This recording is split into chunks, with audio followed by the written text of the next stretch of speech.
G'day. So, I woke up this morning and there's a new video out by a guy called Sinatra Says, who's an anti-feminist, anti-social justice warrior man. And this video is a super collaboration with all of the big leading lights of anti-feminism, anti-social justice warriors, such as Jeff Hollandaise Sauce Bearing, some guy in a loincloth. Someone is afraid of me! Ah! Fuck yeah! Finally, it is happening to me right in front of my face, and I just cannot hide it. Right.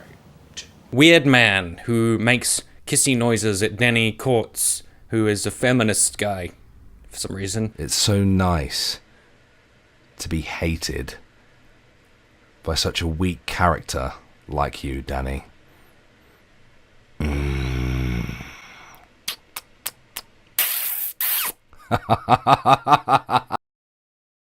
a whole bunch of other people. Omegon.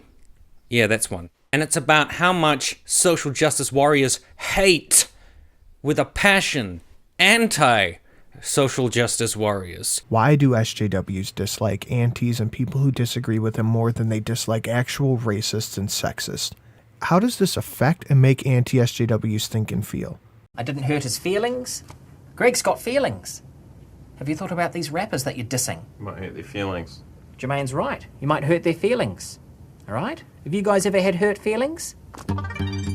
Some people say that rappers don't have feelings.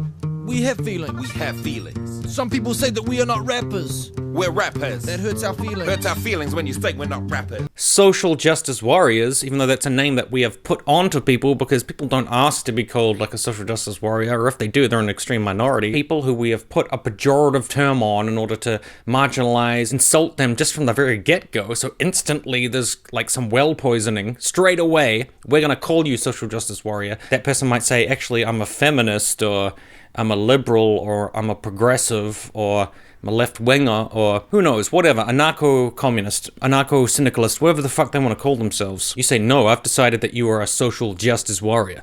And then the person's like, well, I don't want to be called a social justice warrior. And they're like, well, actually, social justice warrior originally started as a positive thing, and some people call themselves social justice warrior.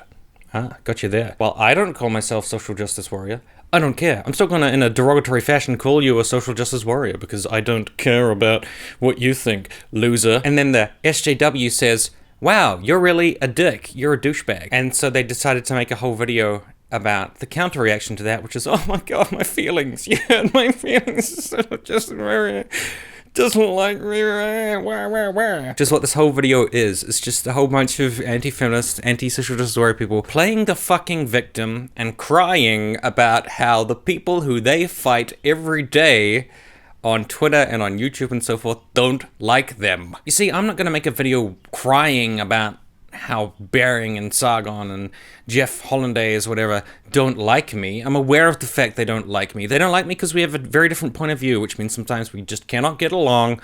I've tried to get along with anti-feminists and anti-whatever people, and it often turns to shit because, you know, I have strong values and beliefs, and we often start fighting about those. I'm not very good at putting aside the things I believe just for the sake of someone else's feelings. So if I say, hey, that thing's racist, or that thing's homophobic, or that thing's whatever, like, they tend to get very animated and very angry, and then insults start flying, and they get pissed off, and then we can't really be friends because we're fighting all the fucking time. But I can't really help that because I actually believe stuff. And I can't just put things aside for the sake of your fucking feelings. You know, I don't care if you're the anti-snowflake. I don't care if you're the anti-triggered whatever person who believes that all the people on the left that you disagree with are all snowflakes and triggered and shit. I don't give a fuck about the fact that you think that. If you're going to turn around and get your feelings constantly hurt, and you're going to always be in a bad mood and always in pain because I dare to criticize the shit that you talk about and stuff that you think. The second half of this video was 20 minutes. It's basically just an airing of complaints. It was just like a big therapy session for these antis or whatever. And I didn't watch the first part, which was like 40-something minutes. I can't really be fucked watching it. That's an hour of these people whining about how social justice people are not nice to them. You know, many social justice people, like Michael Rowlands, for example, he doesn't have very much subscribers. Like, he's not like the most popular dude. He literally just hurt their feelings, and they can't get over it. They don't even like him. They hate him. So I don't know. Okay, I'm being uncharitable. I don't know if they hate them. I'm not gonna make a whole video saying like, why do anti-whatevers hate Michael Rowlands? Even though they present themselves like a hive mind, like a monolith, all giving the same point of view about social justice warriors think this and that, and they're authoritarians, and all of them are just a monolith, in a way which I frankly find very comedic and ironic, considering they're in this 1 hour bitch fest where they all say the same shit for a fucking hour. It's just relentless. I'm not gonna therefore turn around and say all of those people hate Michael Rowlands to the same degree or the same level. I don't really know if they do. Some of them hate Michael Rowlands more. Some of them hate Steve Shives more. Some of them hate Christy Winters more. Some of them hate me more. I don't know really who hates who. Maybe some of them don't hate any of us.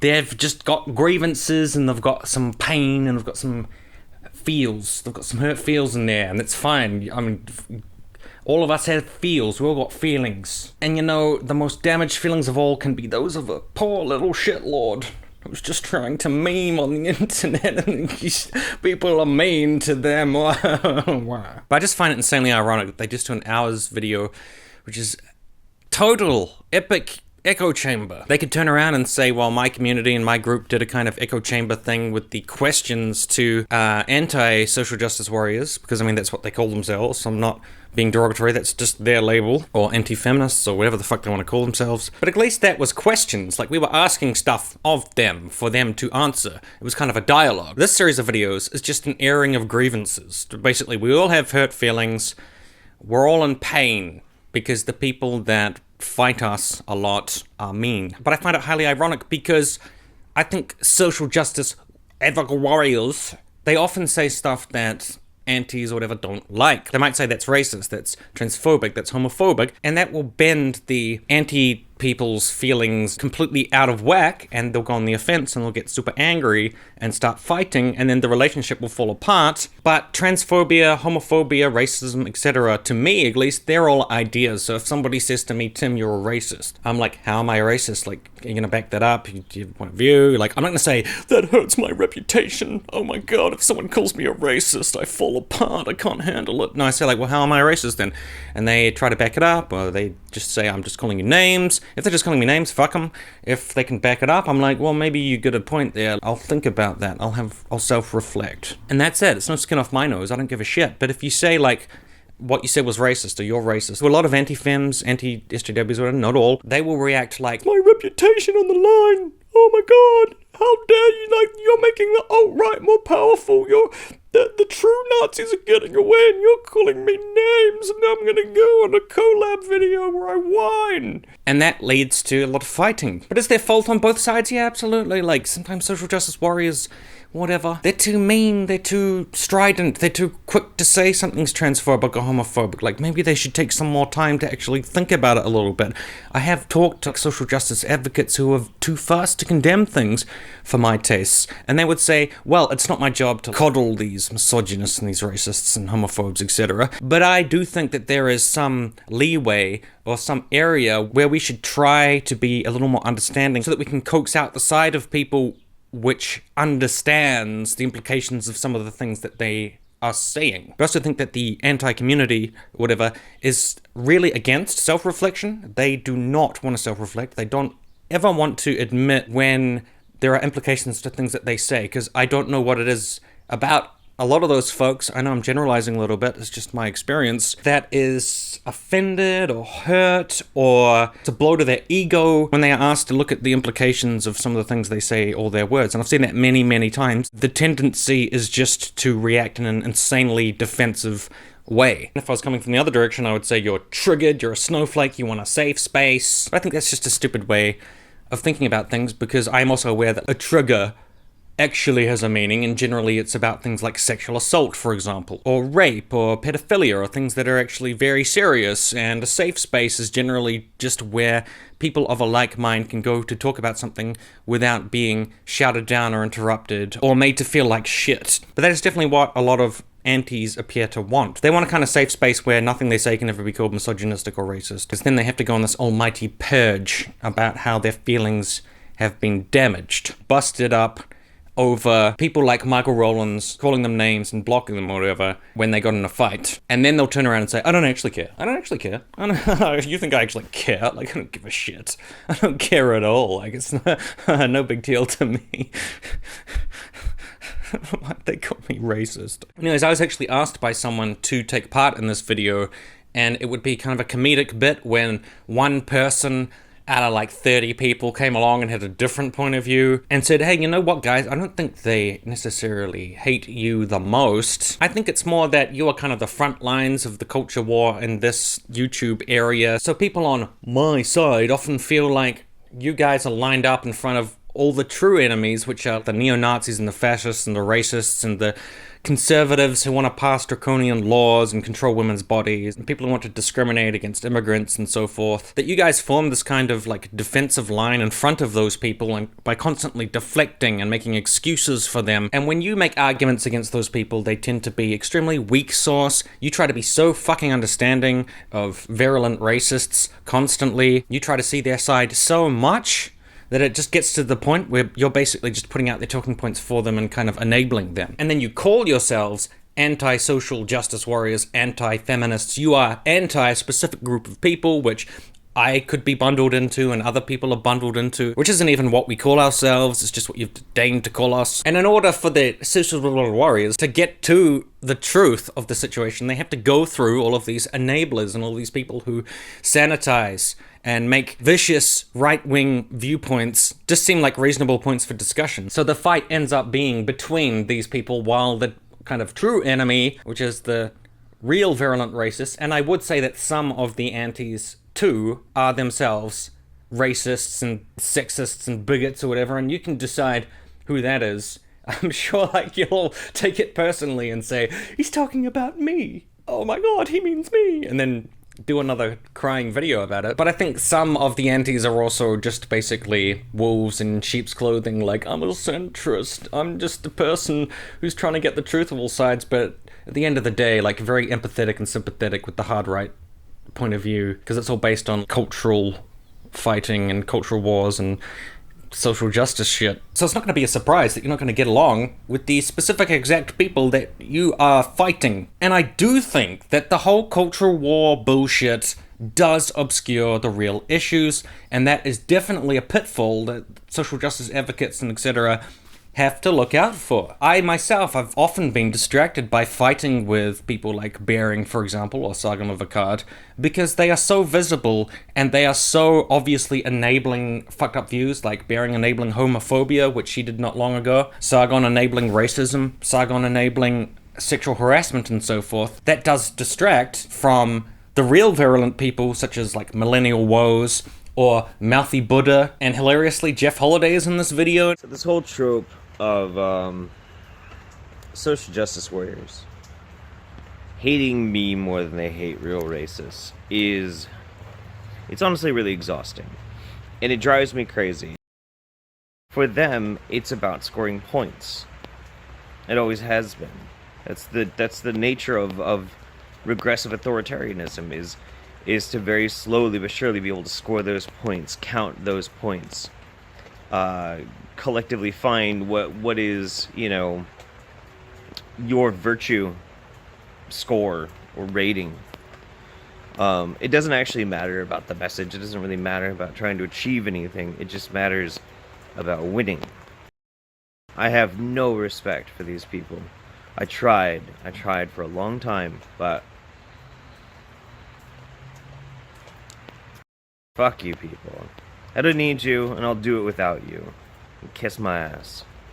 Whereas my interaction with him recently was Mouthy Buddha, who is this alt-right guy, because he's admitted he's alt-right. My content has become more and more focused on alt-right talking points, because in many ways, the mind that I occupy is alt-right, but I don't want to be. I'm disgusted with the person I've become. The alt-right, or the way I am when living through the lens of its ideology, is disgusting. I only see differences in groups now. The similarities among people is lost on me. Because I have always hated the alt-right, and to become what I hate is an indescribable feeling of moral failure and delusion. I have what seems to be endless empathy for white people,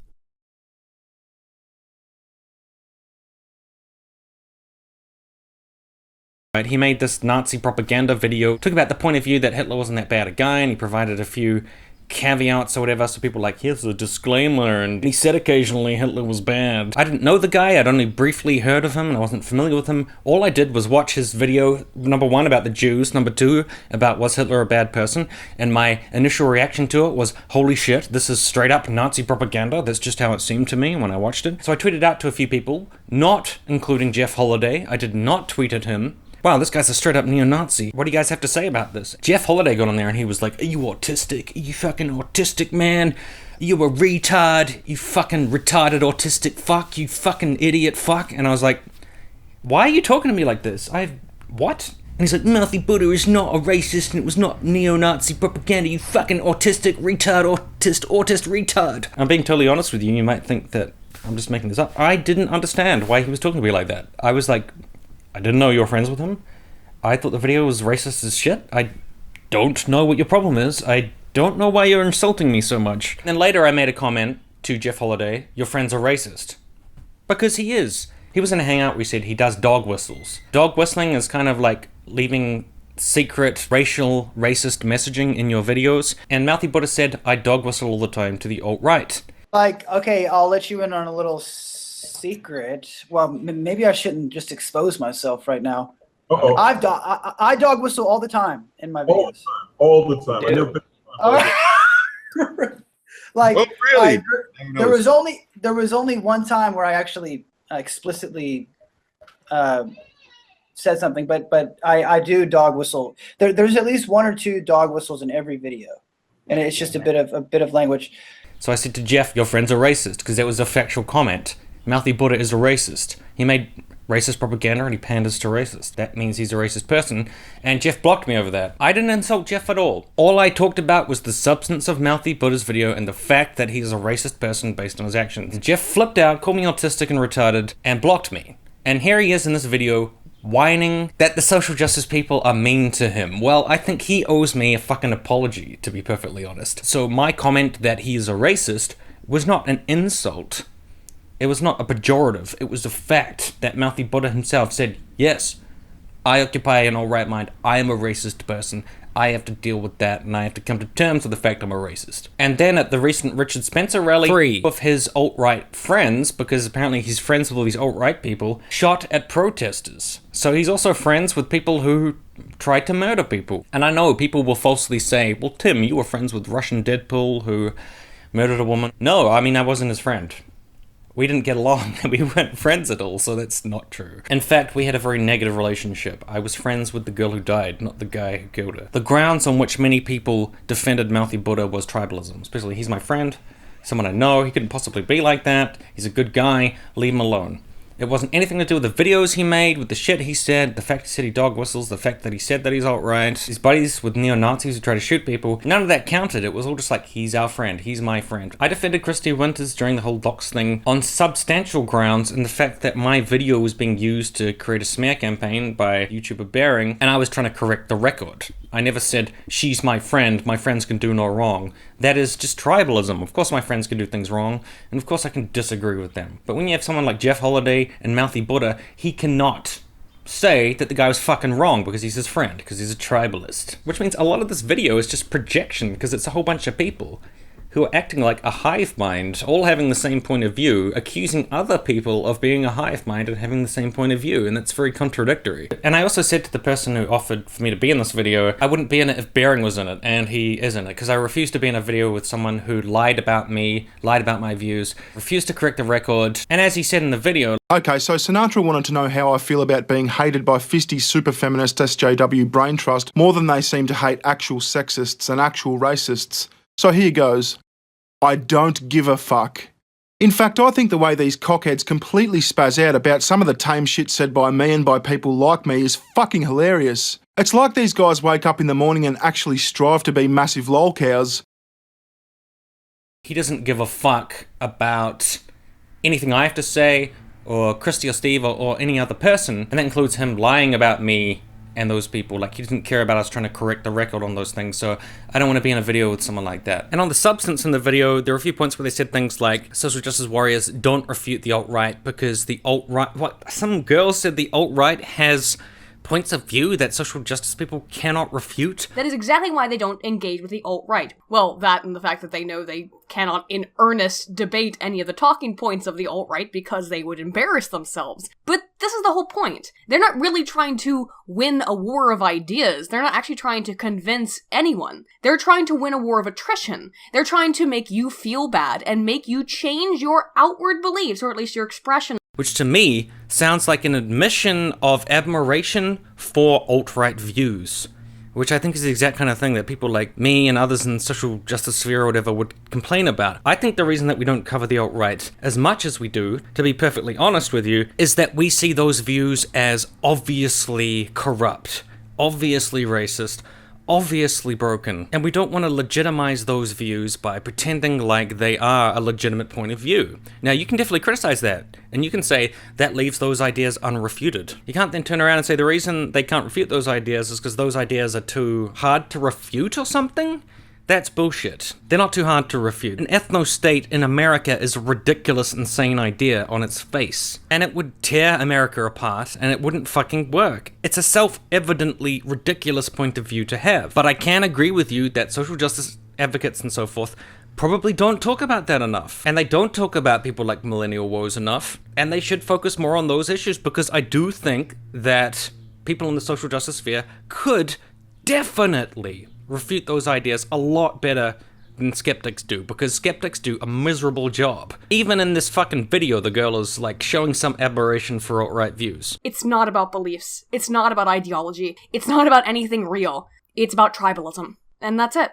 That is exactly why they go after people like Sargon and Barian, and not someone like, I don't know, millennial woes, at least not to the same extent. They just can't compete. Do you really think someone who's showing admiration for those views is going to debunk those views in any particular good way? But I will agree, social justice people don't talk about it enough.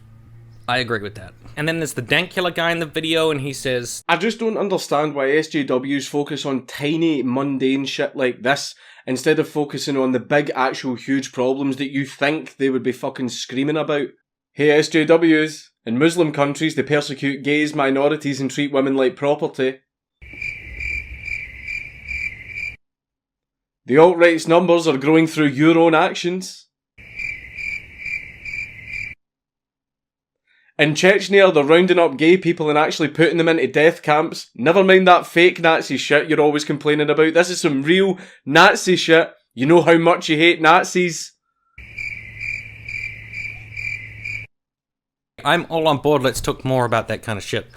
I absolutely agree. I totally agree with you, Dankula man. And there's not much more to say about this video. It's just, random people being like, my feelings are hurt, or whatever. Okay, I get it. You're all hurt and butthurt, and it's just a big therapy session. Oh yeah, and I forgot, the guy Friended is in this video. He got angry at me because I told people how he wanted to start fake drama with me for views, which is something that did happen. He did say that to me, and I mentioned it to somebody, and it meant Phil Moriarty didn't want to talk to him. Friended got very angry at me, said that I was like a big traitor, untrustworthy, dishonest, etc. And I do think that I broke his trust in that sense.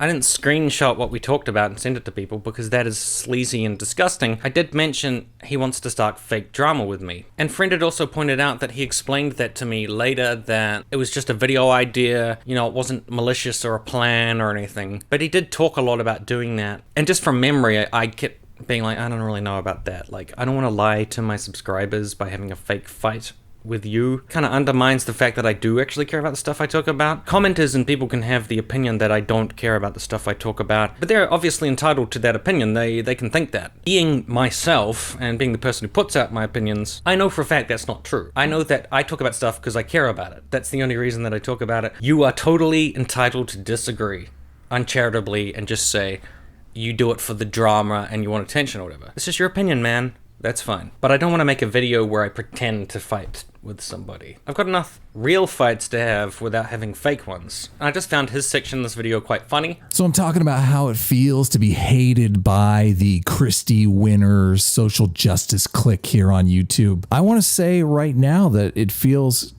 pretty awful, to be honest with you, because I don't think I have enough subscribers to actually be hated by these people. These people seem to really only be interested in going after people that can get them some attention. So I don't know that I am hated by them, but when I am hated by them, I'm gonna love it. I'm gonna love it. That's how I'm gonna feel about it. I'm gonna bask in my success and I'm gonna rub their noses in it every single day. Oh, it's gonna be beautiful. The problem with me is I'm not popular enough and I don't have enough subs to be hated by them.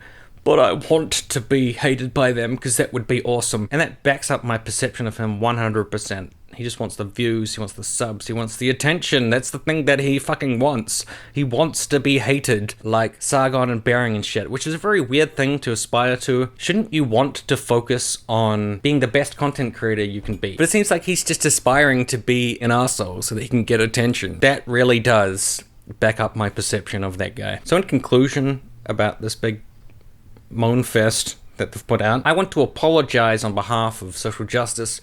I want to apologize on behalf of Michael Rowlands, Christy Winters, Eli Bosnick. I don't know who else. Who are the people? Philip Moriarty or something. Who are the social justice people? Chrisiosity. Who else do I represent? Did I say Steve Shaves? Yeah, all of those people, because I'm part of the Brain Trust. They had this new phrase called the Brain Trust, which they kept using throughout the video. So you've asked for a 30-second clip on how it feels and what I think about being hated more by the Brain Trust. Danny Courts is one of the lower tier members of the Brain Trust. Being hated by fisty super feminist SJW Brain Trust. What the hell is the Brain Trust? It's just this new weird label they've come up with for people they don't like. Obviously, I'm part of the Brain Trust, so we're all part of the super brain. Kevin Logan, he's in the Brain Trust. I can speak for all these people, and I just want to say, I'm sorry. I'm sorry to everyone whose feelings were hurt.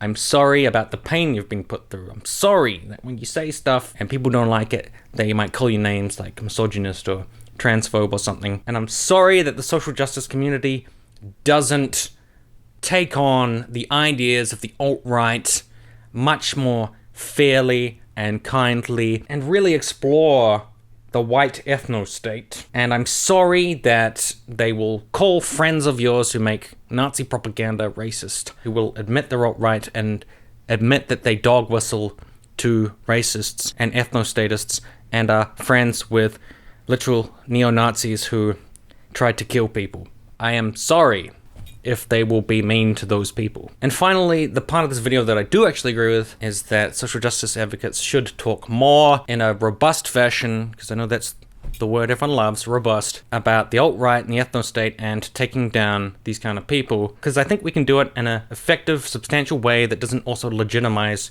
these people and provide them with cover. I think that we have the tools and we have the way of thinking which could conclusively decimate the ideas of the alt-right. We just have to apply ourselves to that and stop getting lost so much in the pointless culture war garbage, which is what this video is about, and what the video I'm replying to is about, and what everything is fucking about these days. Next up, I'm going to be in a collab called Why Anti-SJWs Are Terrible with all of my social justice gang. And it's going to be an hour long and have 50 plus contributors all saying the same thing. And it's not going to be like an echo chamber at all.